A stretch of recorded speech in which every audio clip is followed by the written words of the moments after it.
അധ്യായം 7. കൂടാരത്തിരുന്നാൾ. യേശു ഗലീലയിൽ ചുറ്റി സഞ്ചരിച്ചുകൊണ്ടിരുന്നു. യഹൂദർ അവനെ വധിക്കാൻ അവസരം പാർത്തിരുന്നതിനാൽ യൂദയായിൽ സഞ്ചരിക്കാൻ അവൻ ഇഷ്ടപ്പെട്ടില്ല. യഹൂദരുടെ കൂടാരത്തിരുന്നാൾ സമീപിച്ചിരുന്നു. അവൻ്റെ സഹോദരന്മാർ അവനോട് പറഞ്ഞു, നീ ചെയ്യുന്ന പ്രവൃത്തികൾ നിന്റെ ശിഷ്യന്മാർ കാണേണ്ടതിന് നീ ഇവിടം വിട്ട് യൂദയായിലേക്ക് പോവുക. പരസ്യമായി അറിയപ്പെടാൻ ആഗ്രഹിക്കുന്നവൻ രഹസ്യമായി പ്രവർത്തിക്കുകയില്ല. നീ ഇതെല്ലാം ചെയ്യുന്നെങ്കിൽ നിന്നെ ലോകത്തിന് വെളിപ്പെടുത്തുക. അവൻ്റെ സഹോദരന്മാർ പോലും അവനിൽ വിശ്വസിച്ചിരുന്നില്ല. യേശു പറഞ്ഞു, എൻ്റെ സമയം ഇതുവരെയും ആയിട്ടില്ല. നിങ്ങൾക്കാകട്ടെ എപ്പോഴും അനുകൂലമായ സമയമാണല്ലോ. ലോകത്തിന് നിങ്ങളെ വെറുക്കാൻ സാധിക്കുകയില്ല. എന്നാൽ അതിൻ്റെ പ്രവൃത്തികൾ തിന്മയാണെന്ന് ഞാൻ സാക്ഷ്യപ്പെടുത്തുന്നതിനാൽ അതെന്നെ വെറുക്കുന്നു. നിങ്ങൾ തിരുനാളിന് പൊയ്ക്കൊള്ളുവിൻ. ഞാൻ ഈ തിരുനാളിന് പോകുന്നില്ല, എന്തെന്നാൽ എൻ്റെ സമയം ഇനിയും പൂർത്തിയായിട്ടില്ല. ഇപ്രകാരം പറഞ്ഞ് അവൻ ഗലീലയിൽ തന്നെ താമസിച്ചു. എന്നാൽ അവൻ്റെ സഹോദരന്മാർ തിരുനാളിന് പോയതിനു ശേഷം അവനും പോയി, പരസ്യമായല്ല രഹസ്യമായി. അവനെവിടെയെന്ന് ചോദിച്ചുകൊണ്ട് തിരുനാളിൽ യഹൂദർ അവനെ അന്വേഷിച്ചുകൊണ്ടിരുന്നു. ആളുകൾ അവനെപ്പറ്റി രഹസ്യമായി പലതും പറഞ്ഞിരുന്നു. അവനൊരു നല്ല മനുഷ്യനാണ് എന്ന് ചിലർ പറഞ്ഞു. അല്ല, അവൻ ജനങ്ങളെ വഴിപിഴപ്പിക്കുന്നുവെന്ന് മറ്റു ചിലരും. എങ്കിലും യഹൂദരെ ഭയന്ന് ആരും അവനെപ്പറ്റി പരസ്യമായി ഒന്നും സംസാരിച്ചില്ല. യേശുവിൻ്റെ വിജ്ഞാനം. തിരുനാൾ പകുതിയായപ്പോൾ യേശു ദേവാലയത്തിൽ ചെന്ന് പഠിപ്പിച്ചു തുടങ്ങി. ഒന്നും പഠിച്ചിട്ടില്ലാതിരിക്കെ ഇവൻ ഇത്ര അറിവ് എവിടെ നിന്ന് കിട്ടി എന്ന് പറഞ്ഞ് യഹൂദർ വിസ്മയിച്ചു. യേശു പറഞ്ഞു, എൻ്റെ പ്രബോധനം എൻ്റെ സ്വന്തമല്ല, എന്നെ അയച്ചവൻ്റേതത്രേ. അവിടുത്തെ ഇഷ്ടം നിറവേറ്റാൻ മനസ്സുള്ളവൻ ഈ പ്രബോധനം ദൈവത്തിൽ നിന്നുള്ളതോ അതോ ഞാൻ സ്വയം നൽകുന്നതോ എന്ന് മനസ്സിലാക്കും. സ്വമേധയാ സംസാരിക്കുന്നവൻ സ്വന്തം മഹത്വം അന്വേഷിക്കുന്നു. എന്നാൽ തന്നെ അയച്ചവൻ്റെ മഹത്വം അന്വേഷിക്കുന്നവൻ സത്യവാനാണ്. അവനിൽ അനീതിയില്ല. മോശ നിങ്ങൾക്ക് നിയമം നൽകിയില്ലേ? എന്നിട്ടും നിങ്ങളാരും നിയമം പാലിക്കുന്നില്ല. എന്തുകൊണ്ടാണ് നിങ്ങൾ എന്നെ കൊല്ലാൻ ആലോചിക്കുന്നത്? ജനങ്ങൾ പറഞ്ഞു, നിനക്ക് പിശാചുണ്ട്. ആരാണ് നിന്നെ കൊല്ലാൻ ആലോചിക്കുന്നത്? യേശു പ്രതിവചിച്ചു, ഞാനൊരു പ്രവൃത്തി ചെയ്തു, അതിൽ നിങ്ങളെല്ലാവരും ആശ്ചര്യപ്പെടുന്നു. മോശ നിങ്ങൾക്ക് പരിച്ഛേദന നിയമം നൽകിയിരിക്കുന്നു. വാസ്തവത്തിൽ അത് മോശയിൽ നിന്നല്ല, പിതാക്കന്മാരിൽ നിന്നാണ്. അതനുസരിച്ച് സാബത്തിൽ ഒരുവന് നിങ്ങൾ പരിച്ഛേദനം നടത്തുന്നു. മോശയുടെ നിയമം ലംഘിക്കാതിരിക്കുന്നതിന് ഒരുവൻ സാബത്ത് ദിവസം പരിച്ഛേദനം സ്വീകരിക്കുന്നുവെങ്കിൽ സാബത്ത് ദിവസം ഒരു മനുഷ്യനെ ഞാൻ പൂർണ്ണമായി സുഖമാക്കിയതിന് നിങ്ങൾ എന്നോട് കോപിക്കുന്നുവോ? പുറമേ കാണുന്നതനുസരിച്ച് വിധിക്കാതെ നീതിയായി വിധിക്കുവിൻ. ഇവനാണോ ക്രിസ്തു? ജെറുസലം നിവാസികളിൽ ചിലർ പറഞ്ഞു, ഇവനെയല്ലേ അവർ കൊല്ലാൻ അന്വേഷിക്കുന്നത്? എന്നാൽ ഇതാ, ഇവൻ പരസ്യമായി സംസാരിക്കുന്നു. എന്നിട്ടും അവർ ഇവനോടൊന്നും പറയുന്നില്ല. ഇവൻ തന്നെയാണ് ക്രിസ്തുവെന്ന് ഒരുപക്ഷെ അധികാരികൾ യഥാർത്ഥത്തിൽ അറിഞ്ഞിരിക്കുമോ? ഇവൻ എവിടെ നിന്ന് വരുന്നുവെന്ന് നമുക്കറിയാം. എന്നാൽ ക്രിസ്തു വരുമ്പോൾ എവിടെ നിന്നാണ് വരുന്നതെന്ന് ആരും അറിയുകയില്ലല്ലോ. ദേവാലയത്തിൽ പഠിപ്പിച്ചുകൊണ്ടിരുന്നപ്പോൾ യേശു ഉച്ചത്തിൽ പറഞ്ഞു, ഞാൻ ആരാണെന്നും എവിടെ നിന്ന് വരുന്നുവെന്നും നിങ്ങൾക്കറിയാം. എന്നാൽ ഞാൻ സ്വമേധയാ വന്നവനല്ല, എന്നെ അയച്ചവൻ സത്യവാനാണ്. അവിടുത്തെ നിങ്ങൾക്ക് അറിഞ്ഞുകൂടാ, എനിക്ക് അവിടുത്തെ അറിയാം. എന്തെന്നാൽ ഞാൻ അവിടുത്തെ അടുക്കൽ നിന്ന് വരുന്നു, അവിടുന്നാണ് എന്നെ അയച്ചത്. അവനെ ബന്ധിക്കാൻ അവർ ശ്രമിച്ചു, എന്നാൽ ആർക്കും അവനെ പിടിക്കാൻ കഴിഞ്ഞില്ല. അവൻ്റെ സമയം ഇനിയും വന്നിരുന്നില്ല. ജനക്കൂട്ടത്തിൽ വളരെ പേർ അവനിൽ വിശ്വസിച്ചു. അവർ ചോദിച്ചു, ക്രിസ്തു വരുമ്പോൾ ഇവൻ പ്രവർത്തിച്ചതിലേറെ അടയാളങ്ങൾ പ്രവർത്തിക്കുമോ? വേർപാടിനെക്കുറിച്ച് ജനക്കൂട്ടം അവനെക്കുറിച്ച് പിറുപിറുക്കുന്നത് ഫരിസേയർ കേട്ടു. പുരോഹിത പ്രമുഖന്മാരും ഫരിസേയരും അവനെ ബന്ധിക്കാൻ സേവകരെ അയച്ചു. യേശു പറഞ്ഞു, അല്പസമയം കൂടി ഞാൻ നിങ്ങളോടുകൂടെ ഉണ്ട്. അതിനുശേഷം ഞാൻ എന്നെ അയച്ചവൻ്റെ അടുത്തേക്ക് പോകും. നിങ്ങൾ എന്നെ അന്വേഷിക്കും, കണ്ടെത്തുകയില്ല. ഞാൻ ആയിരിക്കുന്നിടത്ത് വരാൻ നിങ്ങൾക്ക് സാധിക്കുകയില്ല. യഹൂദർ പരസ്പരം പറഞ്ഞു, നമുക്ക് കണ്ടെത്താൻ കഴിയാത്ത വിധം എവിടേക്കാണ് അവൻ പോകുക? ഗ്രീക്കുകാരുടെ ഇടയിൽ ചിതറിപ്പാർക്കുന്നവരുടെ അടുക്കൽ പോയി ഗ്രീക്കുകാരെ പഠിപ്പിക്കാനായിരിക്കുമോ?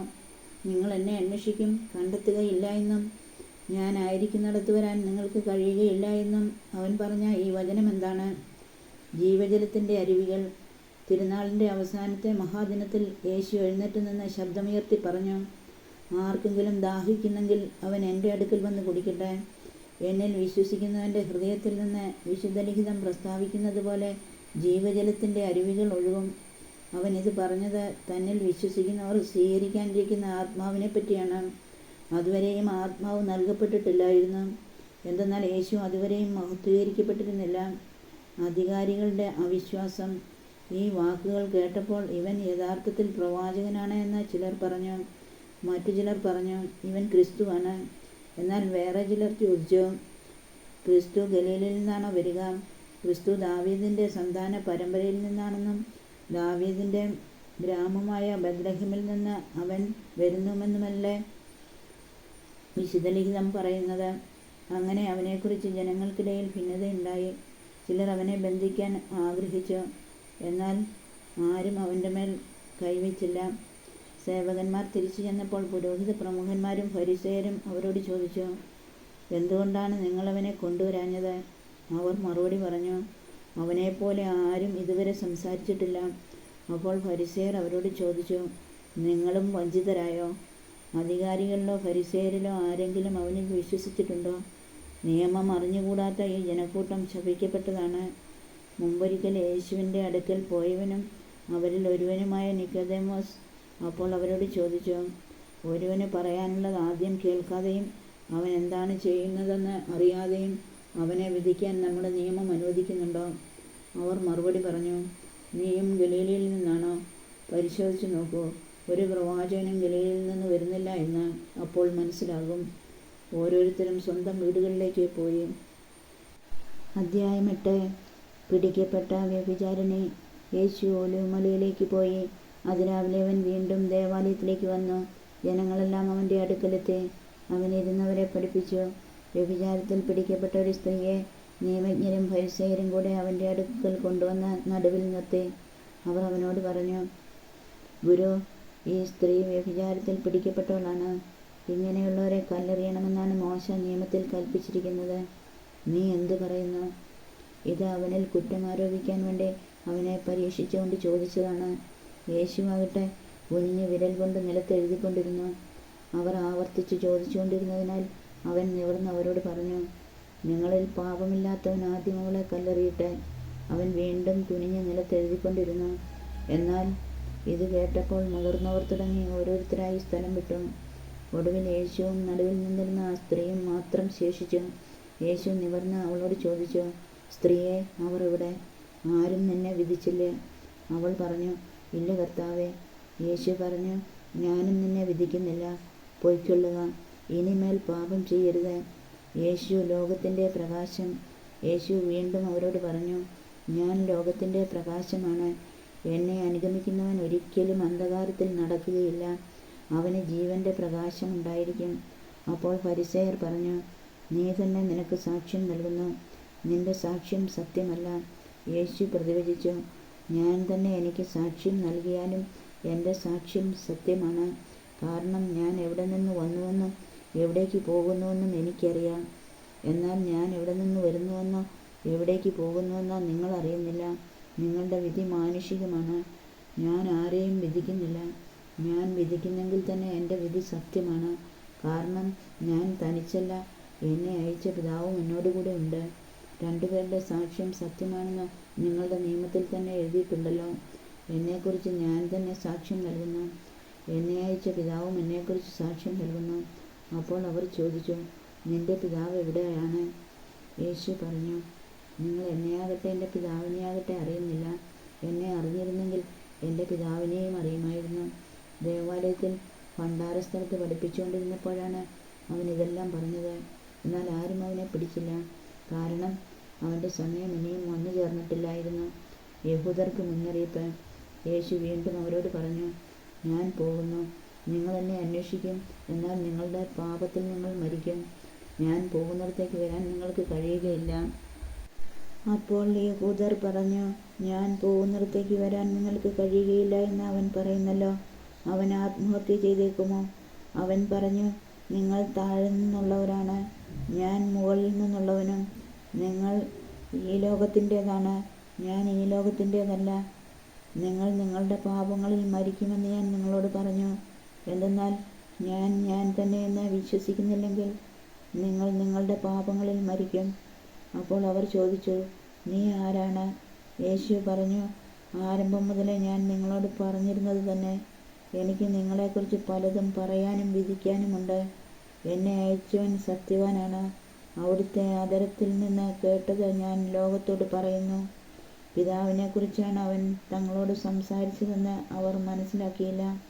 അതുകൊണ്ട് യേശു പറഞ്ഞു, നിങ്ങൾ മനുഷ്യപുത്രനെ ഉയർത്തിക്കഴിയുമ്പോൾ ഞാൻ തന്നെയെന്നും ഞാൻ സ്വമേധയൊന്നും പ്രവർത്തിക്കുന്നില്ല, പ്രത്യുത എൻ്റെ പിതാവ് എന്നെ പഠിപ്പിച്ചതുപോലെ ഇക്കാര്യങ്ങൾ ഞാൻ സംസാരിക്കുന്നുവെന്നും നിങ്ങൾ മനസ്സിലാക്കും.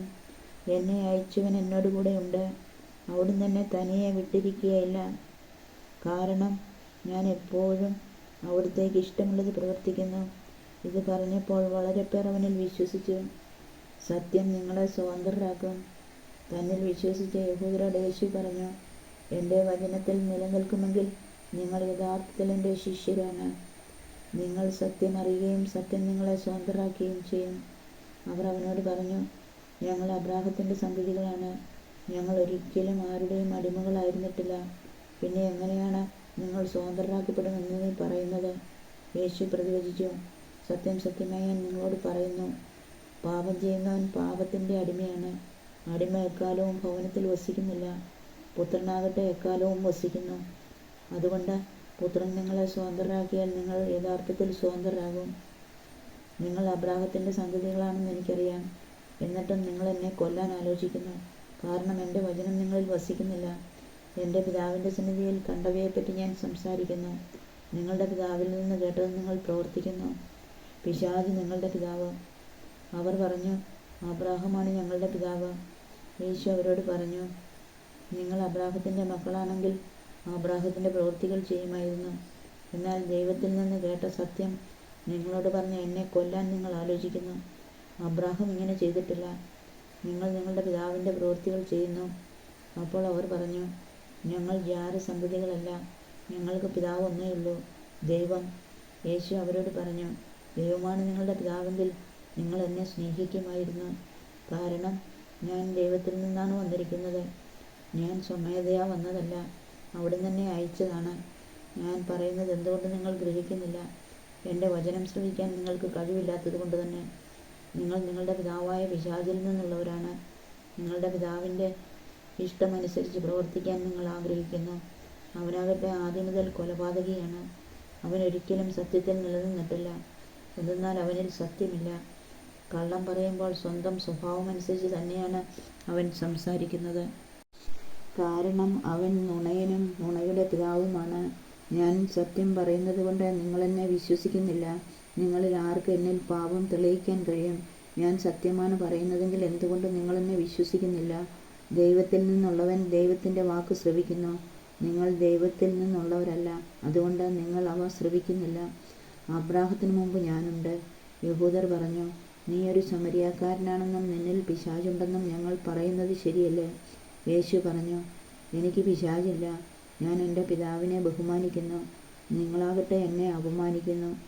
ഞാൻ എൻ്റെ മഹത്വം അന്വേഷിക്കുന്നില്ല. അത് അന്വേഷിക്കുന്നവനും വിധികർത്താവുമായ ഒരുവനുണ്ട്.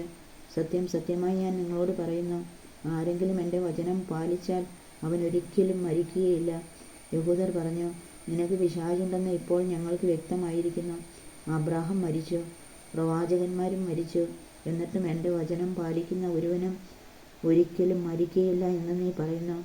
ഞങ്ങളുടെ മരിച്ചുപോയ പിതാവായ അബ്രാഹത്തേക്കാൾ വലിയവനാണോ നീ? പ്രവാചകന്മാരും മരിച്ചുപോയി. ആരെന്നാണ് നീ അവകാശപ്പെടുന്നത്? യേശു പറഞ്ഞു, ഞാൻ എന്നെ തന്നെ മഹത്വപ്പെടുത്തിയാൽ എൻ്റെ മഹത്വത്തിന് വിലയില്ല. എന്നാൽ നിങ്ങളുടെ ദൈവമെന്ന് നിങ്ങൾ വിളിക്കുന്ന എൻ്റെ പിതാവാണ് എന്നെ മഹത്വപ്പെടുത്തുന്നത്.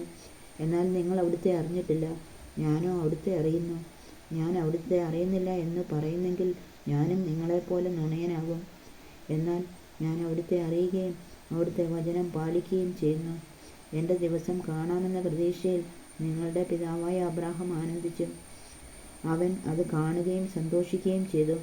അപ്പോൾ യഹൂദർ പറഞ്ഞു, നിനക്ക് ഇനിയും 50 വയസ്സായിട്ടില്ല, എന്നിട്ടും നീ അബ്രാഹത്തെ കണ്ടുവെന്നോ? യേശു പറഞ്ഞു, സത്യം സത്യമായി ഞാൻ നിങ്ങളോട് പറയുന്നു, അബ്രാഹം ഉണ്ടാകുന്നതിന് മുൻപ് ഞാനുണ്ട്. അപ്പോൾ അവർ അവനെ എറിയാൻ കല്ലുകൾ എടുത്തു. എന്നാൽ യേശു അവരിൽ നിന്ന് മറഞ്ഞ് ദേവാലയത്തിൽ നിന്ന് പുറത്തുപോയി. അധ്യായം 9. അന്ധനെ സുഖപ്പെടുത്തുന്നു. അവൻ കടന്നു പോകുമ്പോൾ ജന്മനാ അന്ധനായ ഒരുവനെ കണ്ടു. ശിഷ്യന്മാർ യേശുവിനോട് ചോദിച്ചു, റബ്ബി, ഇവൻ അന്ധനായി ജനിച്ചത് ആരുടെ പാപനിമിത്തമാണ്? ഇവൻ്റെയോ ഇവൻ്റെ മാതാപിതാക്കന്മാരുടെയോ? യേശു മറുപടി പറഞ്ഞു, ഇവൻ്റെയോ ഇവൻ്റെ മാതാപിതാക്കന്മാരുടെയോ പാപനിമിത്തമല്ല. പ്രത്യുത ദൈവത്തിൻ്റെ പ്രവൃത്തികൾ ഇവനിൽ പ്രകടമാകേണ്ടതിനാണ്. എന്നെ അയച്ചവൻ്റെ പ്രവൃത്തികൾ പകലായിരിക്കുവോളം നാം ചെയ്യേണ്ടിയിരിക്കുന്നു. ആർക്കും ജോലി ചെയ്യാൻ കഴിയാത്ത രാത്രി വരുന്നു. ലോകത്തിലായിരിക്കുമ്പോൾ ഞാൻ ലോകത്തിൻ്റെ പ്രകാശമാണ്. ഇത് പറഞ്ഞിട്ട് അവൻ നിലത്തു തുപ്പി തുപ്പൽ കൊണ്ട് ചെളിയുണ്ടാക്കി അവൻ്റെ കണ്ണുകളിൽ പൂശിയിട്ട് അവനോട് പറഞ്ഞു, നീ പോയി സീലോഹ, അയക്കപ്പെട്ടവൻ എന്നർത്ഥം, കുളത്തിൽ കഴുകുക.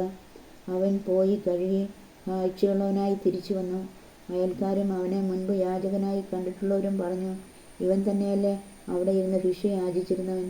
ചിലർ പറഞ്ഞു, ഇവൻ തന്നെ. മറ്റു ചിലർ പറഞ്ഞു, അല്ല, ഇവൻ അവനെപ്പോലെ ഇരിക്കുന്നു എന്നേയുള്ളൂ. എന്നാൽ അവൻ പറഞ്ഞു, ഞാൻ തന്നെ. അപ്പോൾ അവർ അവനോട് ചോദിച്ചു, എങ്ങനെയാണ് നിന്റെ കണ്ണുകൾ തുറക്കപ്പെട്ടത്? അവൻ പറഞ്ഞു, യേശു എന്നു പേരുള്ള മനുഷ്യൻ ചെളിയുണ്ടാക്കി എൻ്റെ കണ്ണുകളിൽ പുരട്ടെ, സീലോഹായിൽ പോയി കഴുകുക എന്ന് പറഞ്ഞു. ഞാൻ പോയി കഴുകി, എനിക്ക് കാഴ്ച ലഭിച്ചു. എന്നിട്ട് അവൻ എവിടെയെന്ന് അവർ ചോദിച്ചു. എനിക്ക് അറിഞ്ഞുകൂടാ എന്ന് അവൻ മറുപടി പറഞ്ഞു. മുമ്പ് അന്ധനായിരുന്ന അവനെ അവർ ഫരിസേയരുടെ അടുത്ത് കൊണ്ടുചെന്നു. യേശു ചെളിയുണ്ടാക്കി അവൻ്റെ കണ്ണുകൾ തുറന്നത് ഒരു സാബത്ത് ദിവസമാണ്. വീണ്ടും ഫരിസേയർ അവനോട് എങ്ങനെ അവന് കാഴ്ച ലഭിച്ചു എന്ന് ചോദിച്ചു. അവൻ പറഞ്ഞു, അവൻ എൻ്റെ കണ്ണുകളിൽ ചെളി പുരട്ടി ഞാൻ കഴുകി, ഞാൻ കാണുകയും ചെയ്യുന്നു. ഫരിസേയരിൽ ചിലർ പറഞ്ഞു, ഈ മനുഷ്യൻ ദൈവത്തിൽ നിന്നുള്ളവനല്ല, എന്നാൽ അവൻ സാബത്ത് ആചരിക്കുന്നില്ല. എന്നാൽ മറ്റുള്ളവർ പറഞ്ഞു, പാപിയായ ഒരു മനുഷ്യന് എങ്ങനെ ഇത്തരം അടയാളങ്ങൾ പ്രവർത്തിക്കാൻ കഴിയും? അങ്ങനെ അവരുടെ ഇടയിൽ ഭിന്നതയുണ്ടായി. അപ്പോൾ ആ അന്ധനോട് വീണ്ടും അവർ ചോദിച്ചു, അവൻ നിന്റെ കണ്ണുകൾ തുറന്നല്ലോ, അവനെപ്പറ്റി നീ എന്തു പറയുന്നു? അവൻ പറഞ്ഞു, അവനൊരു പ്രവാചകനാണ്. അവൻ അന്ധനായിരുന്നെന്നും കാഴ്ച പ്രാപിച്ചെന്നും കാഴ്ച ലഭിച്ചവൻ്റെ മാതാപിതാക്കന്മാരെ വിളിച്ച് ചോദിക്കുവോളം യഹൂദർ വിശ്വസിച്ചില്ല. അവർ ചോദിച്ചു, അന്ധനായി ജനിച്ചുവെന്ന് നിങ്ങൾ പറയുന്ന നിങ്ങളുടെ മകൻ ഇവനാണോ? ആണെങ്കിൽ എങ്ങനെയാണ് അവനിപ്പോൾ കാണുന്നത്? അവൻ്റെ മാതാപിതാക്കന്മാർ പറഞ്ഞു, അവൻ ഞങ്ങളുടെ മകനാണെന്നും അവൻ അന്ധനായി ജനിച്ചുവെന്നും ഞങ്ങൾക്കറിയാം. എന്നാൽ ഇപ്പോൾ അവൻ എങ്ങനെ കാണുന്നുവെന്നും അവൻ്റെ കണ്ണുകൾ ആര് തുറന്നുവെന്നും ഞങ്ങൾക്കറിഞ്ഞുകൂടാ. അത് അവനോട് തന്നെ ചോദിക്കുവിൻ. അവന് പ്രായമായല്ലോ, തന്നെക്കുറിച്ച് അവൻ തന്നെ പറയും. അവൻ്റെ മാതാപിതാക്കന്മാർ ഇങ്ങനെ പറഞ്ഞത് യഹൂദരെ ഭയന്നിട്ടാണ്. കാരണം യേശുവിനെ ക്രിസ്തുവെന്ന് ആരെങ്കിലും പരസ്യമായി ഏറ്റുപറഞ്ഞാൽ അവനെ സിനഗോഗിൽ നിന്ന് പുറത്താക്കണമെന്ന് യഹൂദർ തീരുമാനിച്ചിരുന്നു. അതുകൊണ്ടാണ് അവൻ്റെ മാതാപിതാക്കന്മാർ അവന് പ്രായമായല്ലോ, അവനോട് തന്നെ ചോദിക്കുവിനെന്ന് പറഞ്ഞത്. അന്ധനായിരുന്ന അവനെ യഹൂദർ വീണ്ടും വിളിച്ച് അവനോട് പറഞ്ഞു, ദൈവത്തെ മഹത്വപ്പെടുത്തുക. ആ മനുഷ്യൻ പാപിയാണെന്ന് ഞങ്ങൾക്കറിയാം. അവൻ പറഞ്ഞു, അവൻ പാപിയാണെന്ന് എനിക്കറിഞ്ഞുകൂടാ. എന്നാൽ ഒരു കാര്യം എനിക്കറിയാം, ഞാൻ അന്ധനായിരുന്നു, ഇപ്പോൾ ഞാൻ കാണുന്നു. അവർ ചോദിച്ചു, അവൻ നിനക്ക് വേണ്ടി എന്തു ചെയ്തു? എങ്ങനെയാണ് അവൻ നിന്റെ കണ്ണുകൾ തുറന്നത്? അവൻ മറുപടി പറഞ്ഞു, നിങ്ങളോട് ഞാൻ പറഞ്ഞു കഴിഞ്ഞല്ലോ, അപ്പോൾ നിങ്ങൾ കേട്ടില്ല. എന്തുകൊണ്ടാണ് വീണ്ടും കേൾക്കാൻ നിങ്ങൾ ആഗ്രഹിക്കുന്നത്? നിങ്ങളും അവൻ്റെ ശിഷ്യരാകുവാൻ ഇച്ഛിക്കുന്നുവോ? അവനെ ശകാരിച്ചുകൊണ്ട് അവർ പറഞ്ഞു, നീയാണ് അവൻ്റെ ശിഷ്യൻ, ഞങ്ങൾ മോശയുടെ ശിഷ്യന്മാരാണ്. ദൈവം മോശയോട് സംസാരിച്ചുവെന്ന് ഞങ്ങൾക്കറിയാം, എന്നാൽ ഈ മനുഷ്യൻ എവിടെ നിന്നാണെന്ന് ഞങ്ങൾക്കറിഞ്ഞുകൂടാ. അവൻ മറുപടി പറഞ്ഞു, ഇത് വിചിത്രമായിരിക്കുന്നു. അവൻ എവിടെ നിന്നാണെന്ന് നിങ്ങൾ അറിയുന്നില്ല, എന്നാൽ അവൻ എൻ്റെ കണ്ണുകൾ തുറന്നു. ദൈവം പാപികളുടെ പ്രാർത്ഥന കേൾക്കുകയില്ലെന്ന് നമുക്കറിയാം, എന്നാൽ ദൈവത്തെ ആരാധിക്കുകയും അവൻ്റെ ഇഷ്ടം പ്രവർത്തിക്കുകയും ചെയ്യുന്നവൻ്റെ പ്രാർത്ഥന ദൈവം ശ്രവിക്കുന്നു. അന്ധനായി പിറന്ന ഒരു മനുഷ്യൻ്റെ കണ്ണ് ആരും തുറന്നതായി ലോകാരംഭം മുതൽ ഇന്നോളം കേട്ടിട്ടില്ല. ഈ മനുഷ്യൻ ദൈവത്തിൽ നിന്നുള്ളവനല്ലെങ്കിൽ ഒന്നും ചെയ്യാൻ അവന് കഴിയുമായിരുന്നില്ല. അപ്പോൾ അവർ പറഞ്ഞു, തികച്ചും പാപത്തിൽ പിറന്ന നീ ഞങ്ങളെ പഠിപ്പിക്കുന്നുവോ? അവർ അവനെ പുറത്താക്കി. ആത്മീയ അന്ധത. അവർ അവനെ പുറത്താക്കിയെന്ന് യേശു കേട്ടു. അവനെ കണ്ടപ്പോൾ യേശു ചോദിച്ചു, മനുഷ്യപുത്രനിൽ നീ വിശ്വസിക്കുന്നുവോ? അവൻ ചോദിച്ചു, കർത്താവേ, ഞാൻ അവനിൽ വിശ്വസിക്കേണ്ടതിന് അവൻ ആരാണ്? യേശു പറഞ്ഞു, നീ അവനെ കണ്ടു കഴിഞ്ഞു, നിന്നോട് സംസാരിക്കുന്നവൻ തന്നെയാണ് അവൻ. കർത്താവെ, ഞാൻ വിശ്വസിക്കുന്നുവെന്ന് പറഞ്ഞുകൊണ്ട് അവൻ യേശുവിനെ പ്രണമിച്ചു. യേശു പറഞ്ഞു, കാഴ്ചയില്ലാത്തവർ കാണുകയും കാഴ്ചയുള്ളവർ അന്ധരായിത്തീരുകയും ചെയ്യേണ്ടതിന് ന്യായവിധിക്കായിട്ടാണ് ഞാൻ ഈ ലോകത്തിലേക്ക് വന്നത്. അവൻ്റെ അടുത്തുണ്ടായിരുന്ന ഏതാനും ഫരിസേയർ ഇത് കേട്ട് അവനോട് ചോദിച്ചു, അപ്പോൾ ഞങ്ങളും അന്ധരാണോ? യേശു അവരോട് പറഞ്ഞു, അന്ധരായിരുന്നെങ്കിൽ നിങ്ങൾക്ക് പാപം ഉണ്ടാകുമായിരുന്നില്ല. എന്നാൽ ഞങ്ങൾ കാണുന്നുവെന്ന് നിങ്ങൾ പറയുന്നു, അതുകൊണ്ട് നിങ്ങളിൽ പാപം നിലനിൽക്കുന്നു.